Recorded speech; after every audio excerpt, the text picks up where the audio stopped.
Hi. We're going to read a book. What's it called? What's growing in Grandma's garden? A book to help grown-ups have a conversation with children about cannabis. What's cannabis? You don't know what cannabis is? No? Good thing we have this book right here. My grandmother loves plants. She has lots of them. Oh, here's Ziggy right here. That's Ziggy. Most of the plants are for eating or for medicine. Sometimes we pick something in our garden and eat it right away. My favorite is carrots. Sullivan, do you like carrots from Grandma's garden? Yeah. You don't like hardly anything, do you?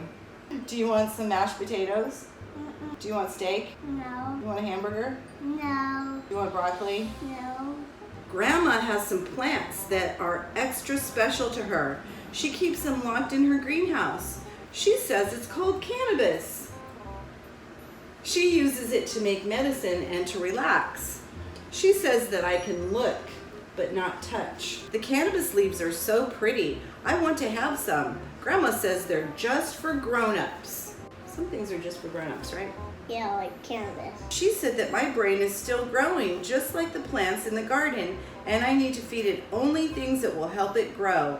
I want my brain to be as strong and fast as a supercomputer. I love Grandma and her garden.